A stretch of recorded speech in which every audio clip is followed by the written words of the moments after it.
Tuhan, kami ada di hadapan-Mu, berbicaralah kepada kami. Tolonglah semua kami, baik hamba-Mu ya Tuhan dalam kelemahan fisiknya, tolonglah supaya tidak batuk dan tidak sesak. Dan kami berdoa supaya firman itu boleh diberitakan sebagaimana seharusnya. Dan Roh-Mu lah yang bekerja melawat setiap orang menurut kebutuhannya, agar setiap orang beroleh makanan dari firman-Mu ya Tuhan. Mari Tuhan berkatilah setiap yang hadir umat Tuhan pada pagi hari ini, supaya sungguh kami boleh merdeka untuk mendengar. Tawanlah seluruh pikiran kami, tawanlah seluruh hati kami ya Tuhan, supaya kami tunduk di bawah apa yang Tuhan katakan. Demi nama Tuhan Yesus kami berdoa. Amin. Mari silakan duduk Bapak Ibu. Ya, hari ini kita akan membuka dari kitab Roma. Iya, Roma pasal 8, saya memilih 3 ayat saja. Ayat yang ke-37 sampai ayat yang ke-39. Dengan tema tidak ada yang dapat memisahkan kita dari kasih Kristus. Tidak terpisahkan dari kasih Kristus. Roma 8 ayat 37 sampai 39. Pendek ini 3 ayat saja. Mari kita baca bersama-sama. Ya, 1, 2, ya. Tetapi dalam semuanya itu kita lebih daripada orang-orang yang menang oleh Dia yang telah mengasihi kita.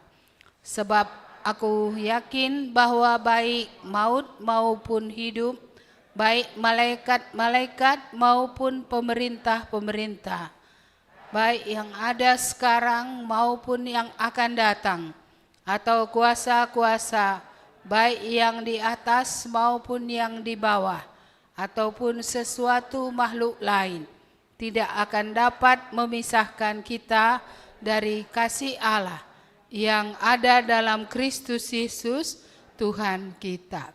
Ya, saya mau tanya dulu, ini di sini banyak orang tua ya. Mengapa kamu sayang kepada anak du? Siapa yang mau jawab ini, orang tua ini yang punya anak? Kenapa kamu sayang sama anak? Iya. Ada yang mau angkat tangan jawab? Loh, gak ada orang tua sini? Banyak, ya kan? Nah, ada yang punya anak? Ada. Ya, Mama Nina dulu, ayo. Oh, karena penerus ya. Oke, ini kan menjawab itu diterima semua jawabannya. Penerus. Ada lagi yang lain? Mari. Ya, di belakang Bapak Abi. Karena apa? Oh, karena anak saya. Kalau anak lain lagi ya. Iya, ini Bapak Abi ini mantap ini. Iya. Karena anakku dia katanya. Iya, jadi bagaimanapun dia, anakku dia, aku kasih dia gitu ya. Ada lagi jawaban yang lain? Ya, silakan Opung. Enggak, ku dengar Pung, kuat-kuat. Oh, karena kita yang lahirkan. Oh, kalau yang kita enggak lahirkan enggak kita kasih ya. Wah, gitu ya. Jadi berarti kalau gitu anak adopsi enggak dikasih. Iya. Padahal Yesus sendiri diadopsi ya. Iya. Baik. Ada lagi? Satu lagi terakhir. Angkat tangan karena suaranya nanti apa banyak. Oh. Ya.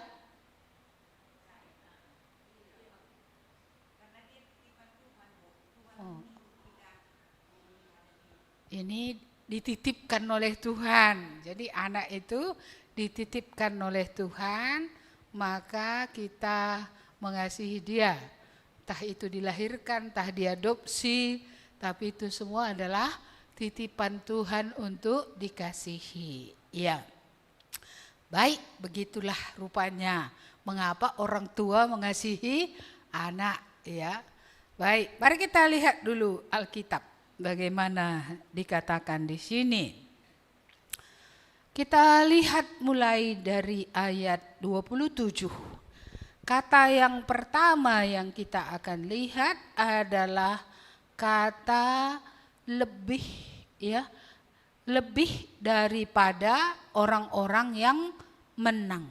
Nih, dikatakan di sini anak-anak Allah, yaitu anak yang sudah dilahirkan oleh Allah menjadi milik kepunyaannya. Itulah orang percaya, ya. Ya, boleh disebut orang yang lahir baru, orang yang sudah diangkat Allah menjadi anaknya, ya.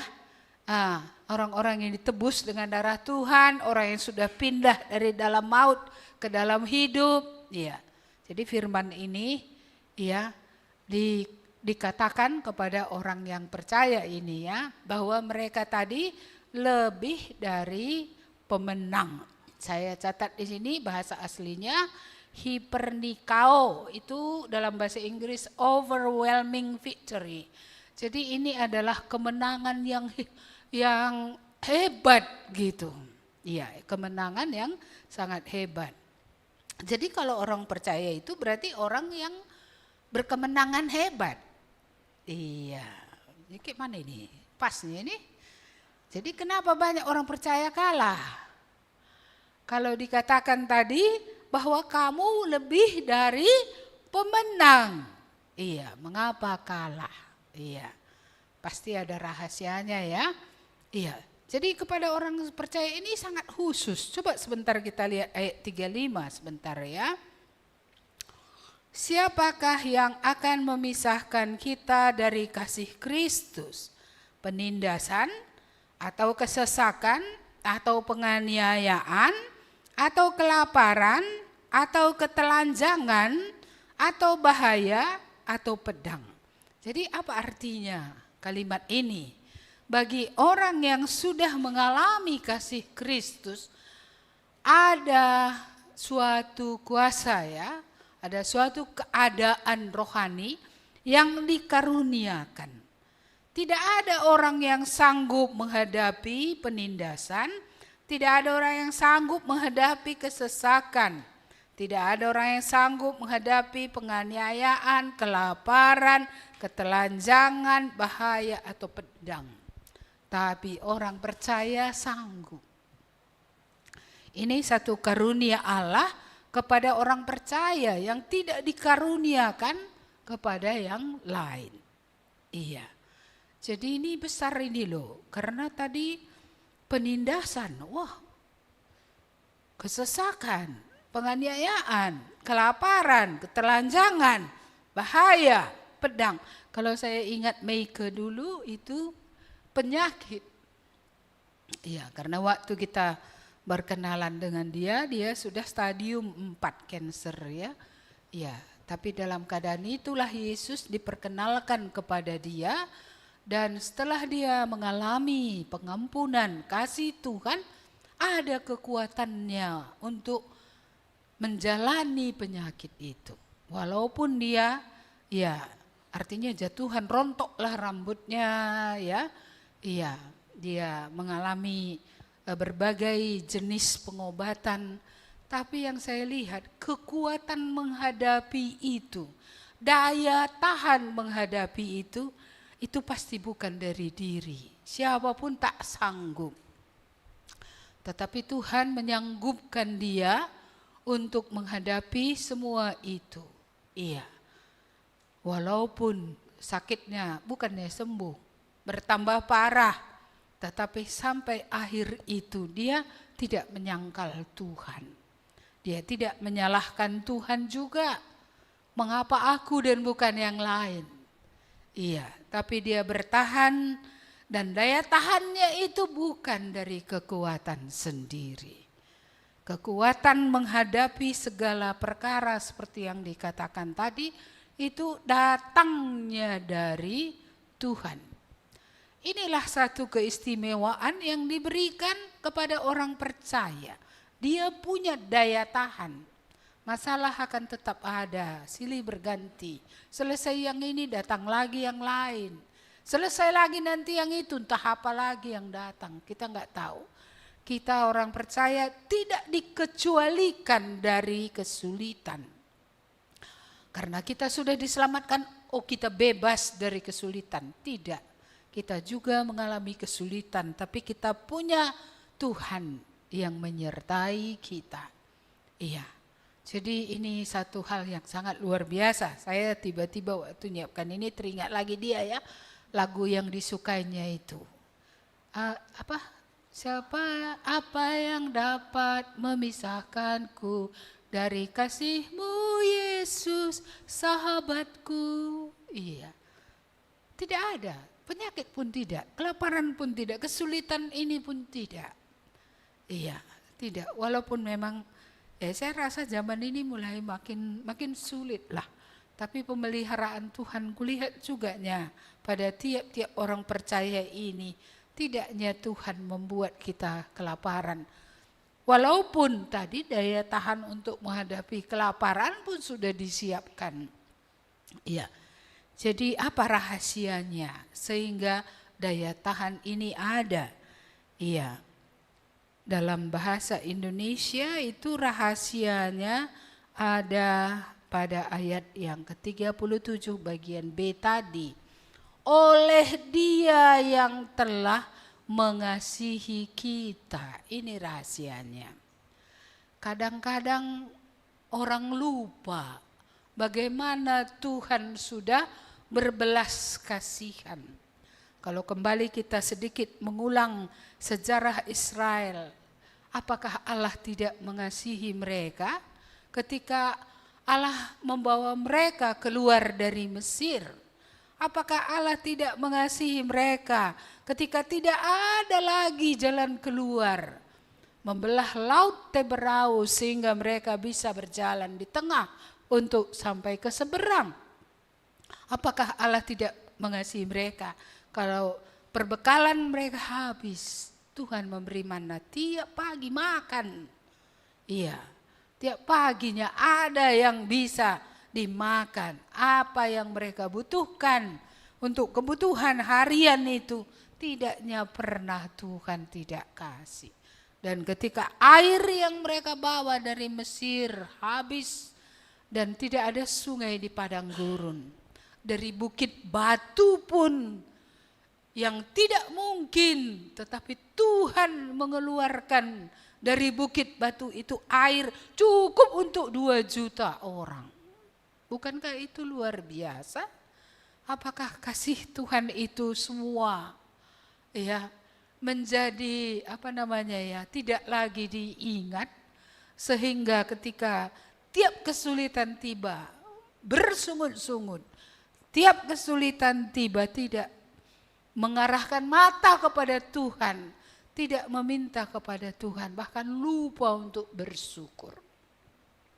Jangan-jangan kita pun sudah take it for granted ya, menerima saja semua kebaikan Tuhan sebagai yang biasa-biasa.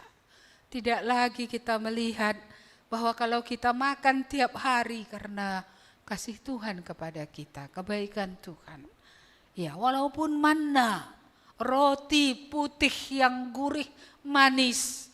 Ya, mungkin kita juga hanya makan makanan yang sederhana.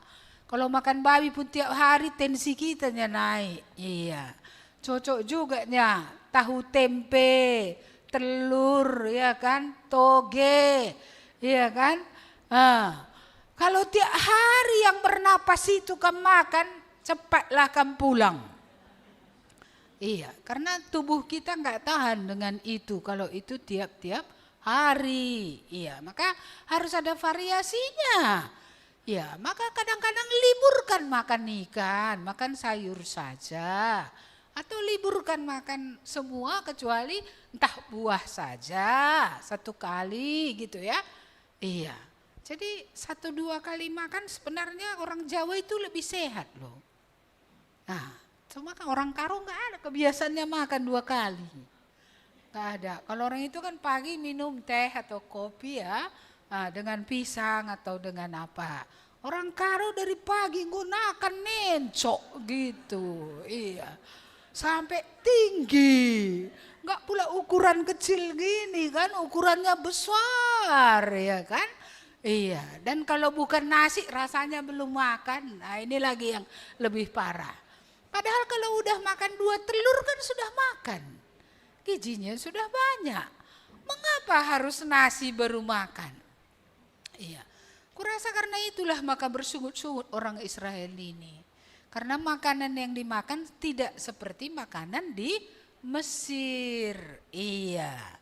Tapi makanan yang dimakan roti gurih tiap hari. Iya. Itu. Jadi akhirnya mereka mengeluh. Iya, memang susah juga memang. Saya pun dengan kebiasaan hidup yang baru ini masih perlu didoakan. Susah saya meninggalkan karbohidrat total. Iya, walaupun saya sakit gula. Jadi seharusnya kalau sudah sakit gula kan total. Gak bisa total. Iya, iya, lidahku ini masih normal. Iya, inilah susah dia. Padahal tubuh tidak lagi normal. Iya, jadi kalau kalian ingat ibu doakan aja soal karbohidrat. Supaya karbohidrat ini tidak menjadi kewajiban tiap hari. Jika boleh tiap hari, boleh nggak makan pun nggak apa-apa. Iya, kadang-kadang saya ganti ropah gantinya gitu ya. Iya, apa yang lebih rendah dari nasi lah. Nasi, iya, dikurangi sekali-sekali kalau bisa gitu. Susah sekali saya masih mengalahkan, berjuang dalam hal ini. Iya. Jadi makanya saya pikir lebih dari pemenang. Tuhan aku belum menang makan gitu kan. Kayak mana mengkhotbahkan ini. Iya, jadi sekaligus ini untukku ini.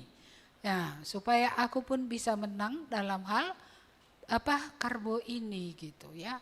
Jika betul-betul bisa memang harus di-cut 100%, mengingat saya sudah sakit gula itu 16 tahun lebih. Iya. Kalau dilihat jangka waktunya itu bersyukur juga kawan-kawan saya yang sama-sama sakit sudah nggak ada lagi ditemukan di bawah matahari.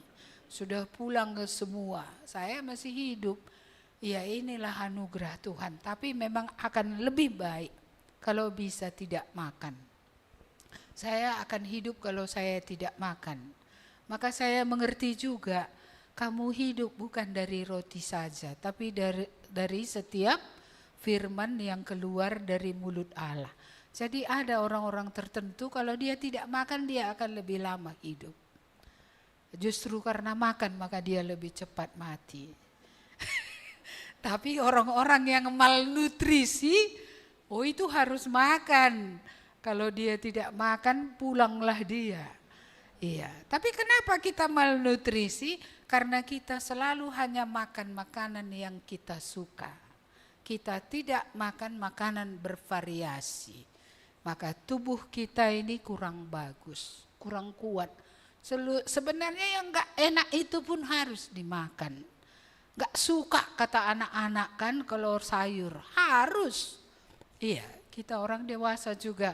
Semua zat, semua mineral yang dibutuhkan harus masuk karena itu membangun gigi, membangun mata, membangun tulang, membangun otot, membangun semua sel. Jadi kalau kita makan itu saja, iya ini kok saya jadi khotbah kesehatan ya. Tapi kurasa ini juga perlu, iya kan, perlu supaya kita bisa bervariasi. Ada sayurnya, ya, ada buahnya, ada ikannya, jangan harus nasi tiap hari, gadong pun bisa, bewan pun bisa, ropah pun bisa, ya, jambe pun bisa. Apa yang besar satu lagi itu gundur. Gundur pun bisa pengganti daripada karbohidrat. Ini bagi yang bermasalah dengan karbohidrat. Tapi kalau belum bermasalah pun nggak apa-apa variasi makanan sehingga ketika seluruh dunia akan kelaparan, kita masih bisa hidup dengan makan jambe aja atau dengan makan gadung aja. Iya, kita sudah diperlengkapi dengan itu. Kamu lebih dari pemenang. Apalagi ini ya ada kasih Kristus tadi. Ini yang dilupakan Israel dan saya takut itu juga yang sering kita lupa. Belas kasihan Tuhan. Kasihnya yang besar itu. Mudah melupakan kebaikan orang kan.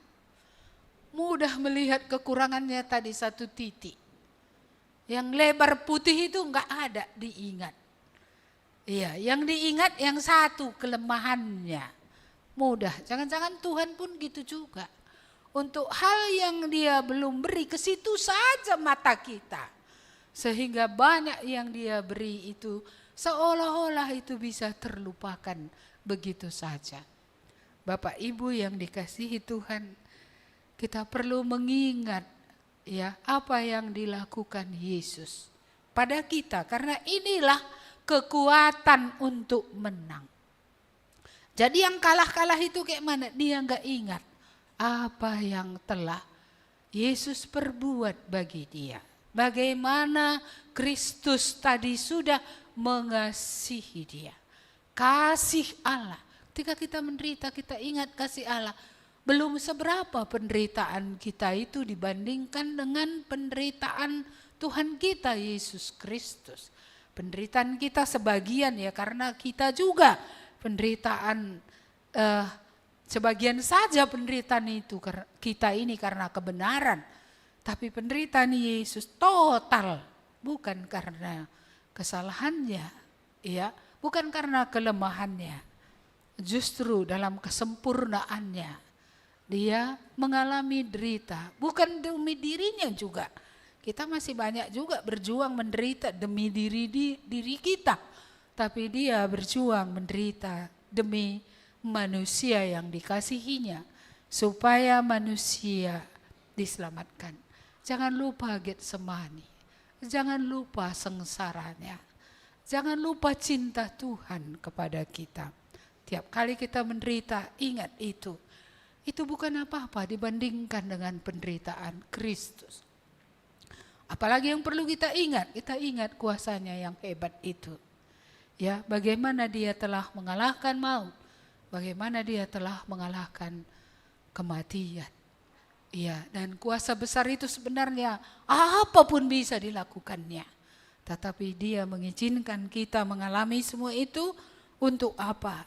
Untuk membentuk kita untuk layak akan bersama-sama dengan dia di rumahnya di surga. Jadi tiap menderita ingat itu ya, kasih Allah yang lebih besar, yang tidak layak kita terima. Mengapa dia harus layak untuk kita? Kita bukan orang yang baik, kita ini pemberontak, kita ini orang berdosa, kita ini najis, kita ini kotor.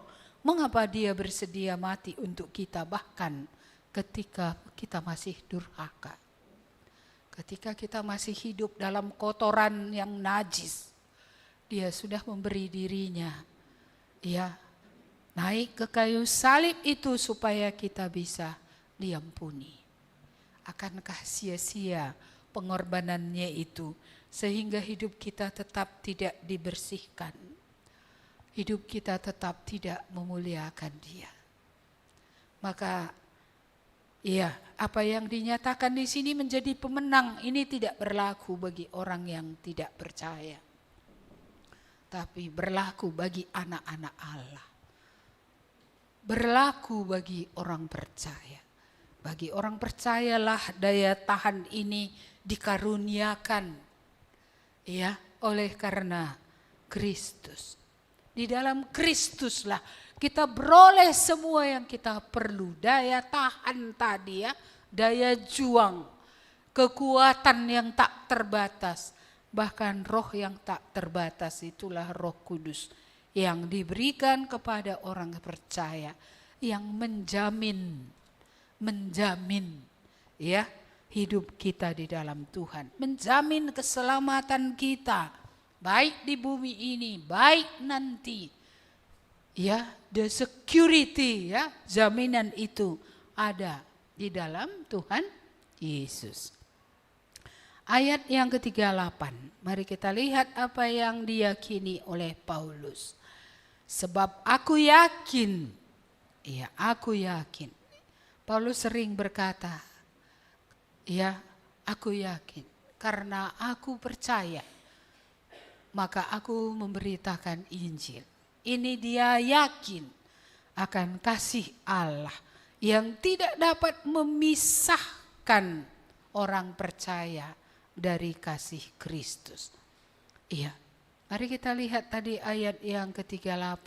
Aku yakin baik maut, kematian tidak membuat kasih Allah kepada kita surut.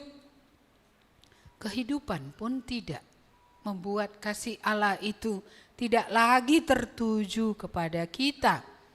Iya, bahkan malaikat-malaikat pun tidak bisa memisahkan kita dari kasih Allah. Pemerintah, iya, kita mengingat Daniel. Pemerintah membuat ultimatum, siapa yang meminta kepada yang lain selain kepada raja akan mendapat hukuman. Tapi apakah itu membuat Daniel itu menjadi mundur? Dia memahami kasih Allah yang besar kepada dirinya. Dan kita melihat dia tetap setia. Ketekunannya berdoa tidak surut, imannya kepada Allah tidak surut, kesetiaannya tidak surut, kekudusan hidupnya tidak surut. Dan Allah membela dia ketika dia dibebaskan dari singa-singa yang lapar itu. Kembali melihat Sadrah, Mesakh, Abednego misalnya. Bagaimana ya pengalaman akan kasih Allah itu dalam bagi mereka. Ya, mereka diancam, nggak boleh ya menyembah kepada Allah lain selain kepada patung Nebukadnezar yang sudah didirikan dengan megah. Bayangkan seluruh dunia dibandingkan apa maksudnya dengan mereka. Mereka hanya berapa? Seluruh dunia berapa? Tapi di hadapan seluruh dunia mereka berani tidak sujud. Mereka berani berdiri tegak. Semua mata melihat yang hadir ketika dilakukan acara itu.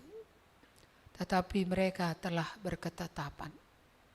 Tidak akan ada kematian yang bisa memisahkan mereka dari kasih Allah. Dan apa yang terjadi? Mereka tidak menyembah sampai kepada dilemparkan pun ke dalam api, tidak menyembah. Mereka siap menderita ya dalam iman kepada Allah, dalam ketaatan kepada Allah. Luar biasa. Ya, iman yang biasa menjadi luar biasa karena mata mereka hanya tertuju kepada Tuhan. Iya, dan mereka sudah tahu kematian itu ya bukanlah kerugian. Kematian di dalam Tuhan tetap adalah keuntungan. Maka tidak ada ketakutan akan kematian. Dan kita melihat karena Tuhan masih mau mereka hidup ya, maka Tuhan datang ke dalam perapian. Dan mereka akhirnya tidak mengalami kematian. Iya, banyak contoh-contoh yang lain yang bisa kita lihat. Tapi selalu contoh Yusuf itu adalah contoh yang manusia biasa, bukan raja, bukan bangsawan, orang biasa. Tapi rahasianya adalah hubungannya dengan Kristus, hubungannya dengan Allah. Bagaimana dia ya memiliki relasi yang sungguh sangat dalam dengan Tuhan, sehingga tidak mau menukar Tuhan dengan apapun, tidak dengan kesenangan duniawi. Apakah itu uang yang ditawarkan oleh istri Potifar atau kesenangan-kesenangan yang lain, ya, kesenangan seks seperti yang dikejar oleh dunia pada hari ini. Tapi kita melihat dia menolak semua kesenangan duniawi. Untuk apa? Untuk hubungannya dengan Tuhannya. Dan apa yang terjadi? Penderitaan. Adakah daya tahannya? Ada. Dia difitnah tapi dia masih kokoh. Dia dimasukkan ke dalam penjara tapi dia masih bertahan. Dia tidak undur dari imannya kepada Tuhan. Dia juga tidak menyalahkan Tuhan. Mengapa aku percaya padamu, menjaga diri kudus tidak dijagai dari kehidupan, dilemparkan ke dalam penjara? Enggak ada. Dia belum tahu nanti dia menjadi orang kedua di Mesir ya. Ketika menjalani semua itu, dia hanya menjalani saja semua itu dengan iman yang kokoh kepada Tuhan. Tidak ada yang dapat memisahkan, ya, pencobaan, fitnahan, penderitaan, ya, masuk penjara, masuk api tadi, masuk kandang singa, tidak ada. Mari kita lanjutkan. Baik malaikat maupun pemerintah yang ada sekarang maupun yang akan datang, kuasa-kuasa, baik yang di atas maupun yang di bawah. Di atas itu di langit maksudnya ya. Ya mungkin itu mengulang kembali malaikat tadi. Ataupun suatu maupun yang di bawah. Di bawah biasanya pemerintahan-pemerintahan yang ada. Maupun suatu makhluk lain. Jadi enggak ada satupun, apapun penciptaan ini yang dapat memisahkan kita dari kasih Allah. Ketika saya merenungkan ini, ada pertanyaan dalam hati saya.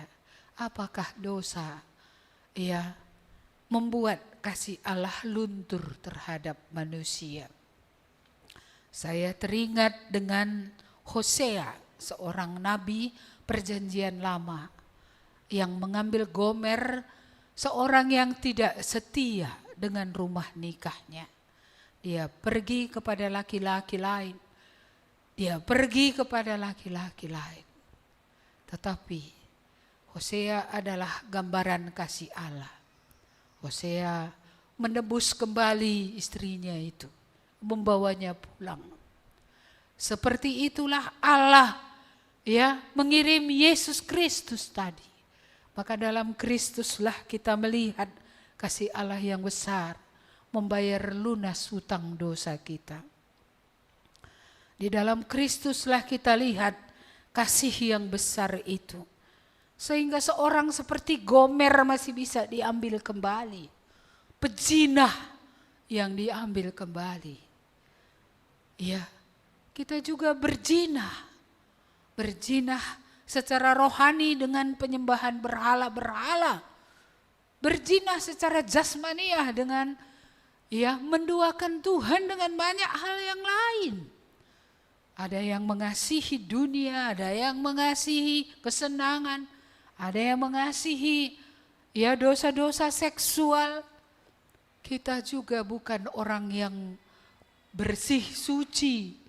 Kita ini juga orang yang membelakangi Tuhan seperti Gomer membelakangi Hosea. Banyak yang lain yang lebih penting kita rasa dalam hidup ini. Bukankah seharusnya kita juga dibuang? Apakah kasih Allah tidak lebih besar daripada kesalahan manusia? Bukan berarti kalau kasih Allah itu lebih besar, mari kita bermain-main. Bukan berarti kita bisa menipu Allah. Bukan berarti kita take it for granted gitu ya. Menerima saja kematiannya itu tanpa memikirkan ya apa arti kematiannya itu untuk kita. Tidak bisa kita menerima pengampunan itu sebagai sebuah hak. Pengampunan itu bukan hak. Pengampunan itu belas kasihan. Pengampunan itu kasih karunia. Pengampunan itu diberikan kepada orang yang layak, yang tidak layak. Bukan karena dia punya hak untuk diampuni, enggak. Tapi semata-mata karena belas kasihan Tuhan. Apakah kasih Allah membuat Israel yang sudah terbuang harus mati semua di pembuangan? Tidak. Kasih Allah mendidik, tetapi kasih Allah menunggu mereka kembali kepada Tuhan. Kasih Allah melampaui sebesar apapun dosa kita. Kasih Allah jauh lebih besar. Tapi bukan berarti kita bisa bermain-main dengan kasih Allah, dengan hidup di dalam dosa. Bermain-main api dengan dosa. Ya, Bapak Ibu yang dikasihi Tuhan, di dalam Kristus. Ya, di dalam Kristus kita bisa menang. Di dalam Kristus kasih Allah ini enggak pernah lekang dari hidup kita. Bahkan sebelum Kristus mati pun kita sudah dikasihi. Kita sudah dicari. Kristus sudah mati untuk orang durhaka. Terlebih lagi hari ini. Kalau kita sudah percaya, kalau kita sudah mengalami kasih Kristus, terlebih lagi tidak ada yang bisa memisahkan kita dari kasih-Nya yang besar itu. Bukan ketika kita menderita Dia tidak mengasihi. Bukan ketika kita sakit kasih Allah sudah gone, pergi. Ketika ekonomi kita ya kasih Allah sudah meninggalkan. Bukan. Kasih Allah itu adalah kasih yang kekal. Cuman apakah akan berdampak kasih Allah yang besar ini terhadap orang? Itu bergantung kepada di dalam Dia. Apakah di dalam Dia kita hidup atau tidak? Kalau kita tidak hidup di dalam Dia, kasih Allah itu bagi kita tidak ada keuntungannya, gunanya. Tapi kalau kita hidup di dalam Dia, besar sekali khasiatnya, besar kegunaannya, besar keuntungannya. Karena kita tahu, iya, di dalam Kristus kita tidak pernah ditinggalkan. Di dalam Kristus kita tidak pernah tidak dikasihi. Di dalam Kristus kita beroleh daya tahan, daya juang untuk menghadapi masalah-masalah yang kita hadapi dalam hidup ini. Siapa kita yang tidak punya masalah ya? Ada? Enggak ada ya. Kayak mana kamu menghadapinya? Dengan kekuatan sendiri. Hasilnya? Nihil, keok. 20 tahun sudah mendengar firman Tuhan. Aku masih seperti yang dulu. Menikmati hari-hari hidupku yang penuh dengan keluhan. Kelesehen aku tiap-tiap hari. Padahal engkau 20 tahun. Ya, membaca Alkitab atau mendengar khotbah. Sedih loh. Iya, sedih. Kalau pengalaman hidup kita seperti itu, tentu sangat sedih. Iya, dan akhirnya karena kita mengandalkan diri, gagal terus, kita akhirnya membela diri. Lalu apa? Iya, orang berbuat salah, kita berbuat salah juga. Dan kita menyalahkan gara-gara orang itunya maka aku seperti ini. Ini lagi, satu langkah lagi ini. Kalau enggak gitu dibuatnya, enggaknya aku berdosa. Gitu ya. Kalau enggak gitu ku alami, enggak aja begini sikapku. Kembali lagi kepada pembelaan diri. Iya, ini setua dosa Adam ya. Lalap membela diri. Karena orang lain maka berdosa. Tapi Musa karena orang lain berdosa, dia pun enggak jadi masuk ke tanah Kanaan loh. Bukankah dia marah itu karena megengnya, karena degilnya hati bangsa Israel? Sampai ketika Tuhan bilang berserulah kepada batu itu, datang dia pek-peknya batu itu. Ya, seperti biasanya dipukul keluar air biasanya. Ini Tuhan bilang berseru saja.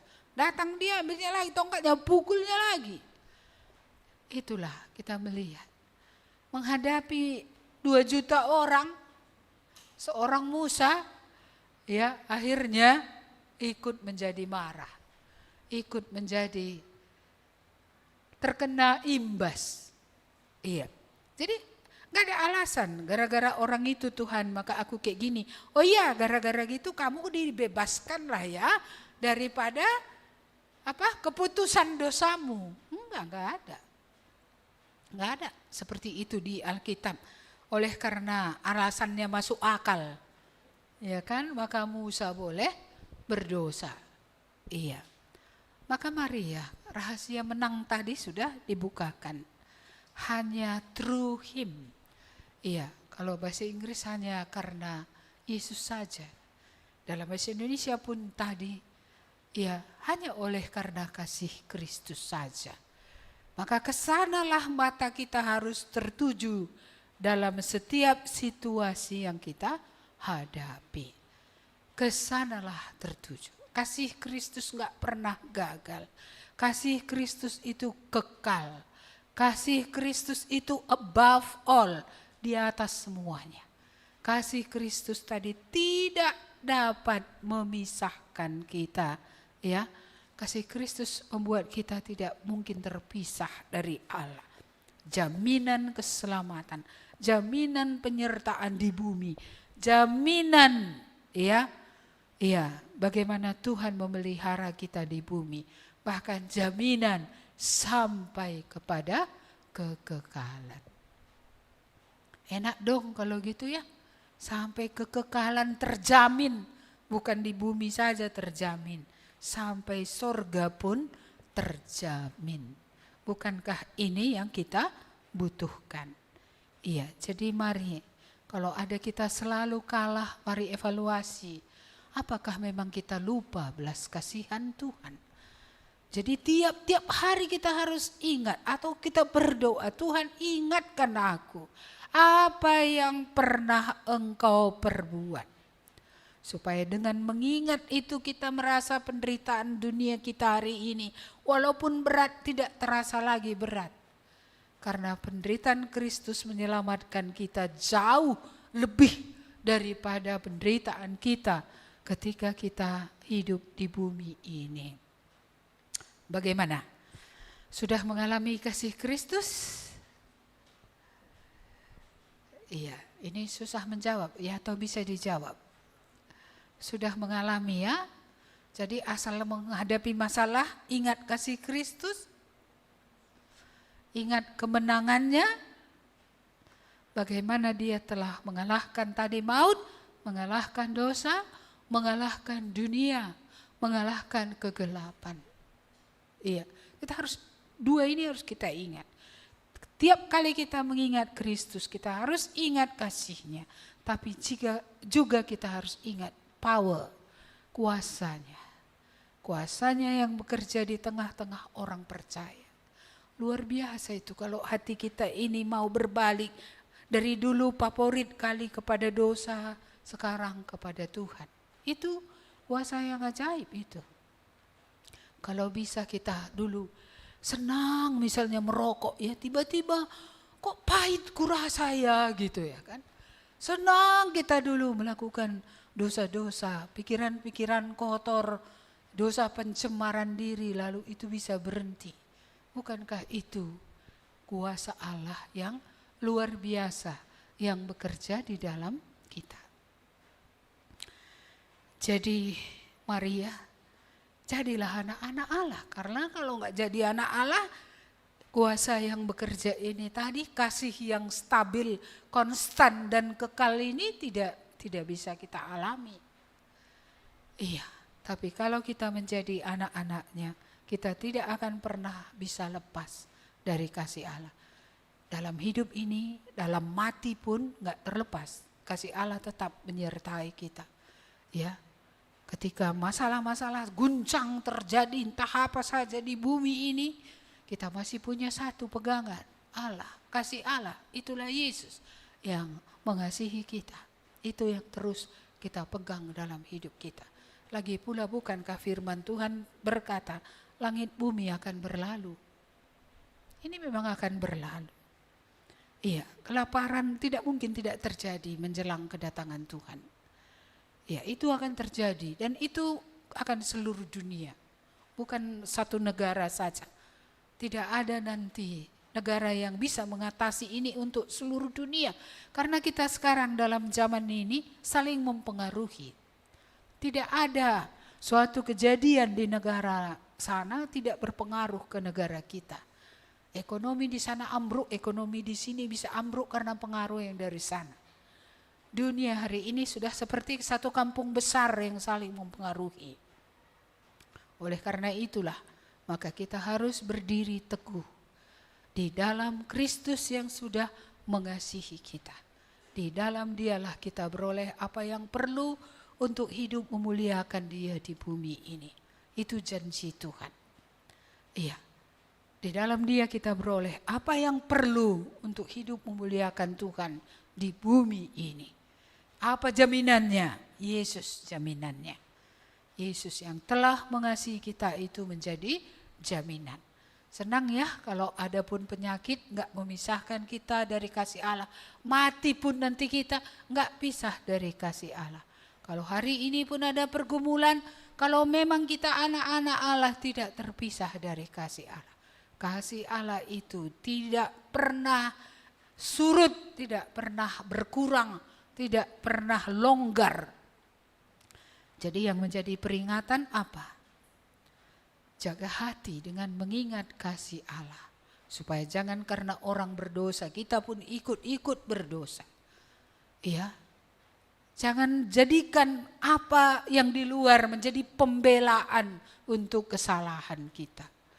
Mari kita terus belajar karena ini bukan sesuatu yang mudah. Menjaga hati untuk murni, bersih tanpa dosa. Itu bukan mudah.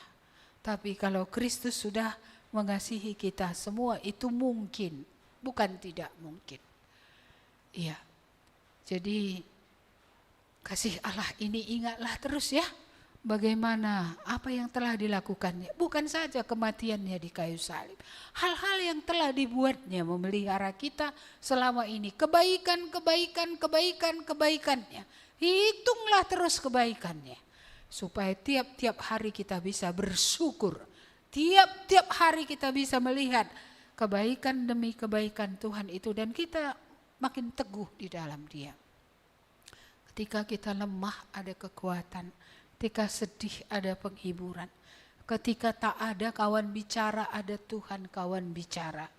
Dan Dia sangat dekat sebagaimana yang sudah kita belajar minggu lalu. Ada Roh Kudus diberikan. Ya, jadi kuatlah di dalam Tuhan. Teguh di dalam Tuhan. Amin. Mari kita berdoa. Terima kasih Tuhan, hari ini kami diingatkan kembali. Engkau telah memberikan kepada kami Roh Kudus, Engkau telah memberikan kepada kami daya tahan, daya juang untuk menghadapi apapun. Itulah sebab anak-anak-Mu ya Tuhan dimanapun berada, mengalami pergumulan yang sama di tengah dunia. Tapi mereka tahu, mereka tidak sendirian. Ada Tuhan yang penuh kasih itu, yang telah mengasihi itu menyertai terus. Tuhan, biarlah ini juga kami tidak pernah lupakan akan kasih-Mu yang besar itu. Supaya kami pun bisa menjadi pemenang. Karena sesungguhnya bukan saja daya tahan itu Engkau telah berikan. Tapi teladan Kristus pun sudah Engkau berikan. Bagaimana Kristus menderita untuk kami. Hanya untuk orang seperti kami ini yang tidak layak untuk dikasihi, yang layak seharusnya untuk dilemparkan ke dalam lautan api. Tapi Engkau telah mengasihi kami Tuhan. Kami tidak akan pernah lupakan kematian-Mu di kayu salib. Kami tidak akan pernah lupakan kebaikan demi kebaikan yang telah Engkau berikan kepada kami di bumi. Sehingga kami terpelihara, sehingga kami masih bernapas, sehingga kami masih sehat, sehingga kami masih makan, sehingga kami masih pakaian, kami masih memiliki atap untuk menudungi kami sehingga kami tidak kena hujan. Oh Tuhan, betapa Engkau sungguh Allah yang baik. Biarlah firman-Mu ini berbicara kepada kami. Tidak ada yang lebih besar daripada kasih Kristus. Dan tidak ada yang bisa membatalkan itu. Tuhan, betapa hebatnya kasih-Mu kepada kami. Karena itu kami berdoa supaya kami tidak bermain-main ya Tuhan. Dengan anugerah itu, dengan kasih itu. Supaya kami tidak hidup sesuka kami.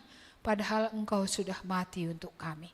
Oh Tuhan, biarlah kuasa-Mu nyata, hentikanlah kehidupan dosa itu. Oleh karena pekerjaan-Mu di kayu salib itu, oleh karena pekerjaan-Mu dalam kebangkitan itu, biarlah kuasa kebangkitan itu bekerja di dalam kami, sehingga kuasa dosa itu berhenti di dalam hidup kami, dan kami boleh hidup memuliakan Tuhan. Terima kasih Bapa, Engkau tahu penderitaan daripada tiap-tiap kami. Biarlah tiap-tiap kami benar-benar tiap hari boleh mengingat kasih-Mu yang besar itu bagi kami, sehingga kami tidak grumble lagi, tidak bersungut, tapi bersyukur betapa baiknya Tuhan itu, betapa banyaknya kebaikan-Nya tidak terhitung bagi kami, dan yang terbesar adalah nyawa-Nya yang diberikan untuk kami. Terima kasih Tuhan, kami bersyukur untuk ibadah hari ini yang Engkau telah berkati dari awal sampai kepada akhirnya. Jemaat pulanglah, terimalah berkat Tuhan, kasih karunia dari Allah Bapa, keselamatan di dalam Yesus Kristus, serta penyertaan Roh Kudus menyertai setiap kita yang sudah percaya hari ini sampai selama-lamanya, sampai Maranatha, sampai Tuhan datang, bahkan sampai kekekalan. Amin. Kepada Allah beri puji.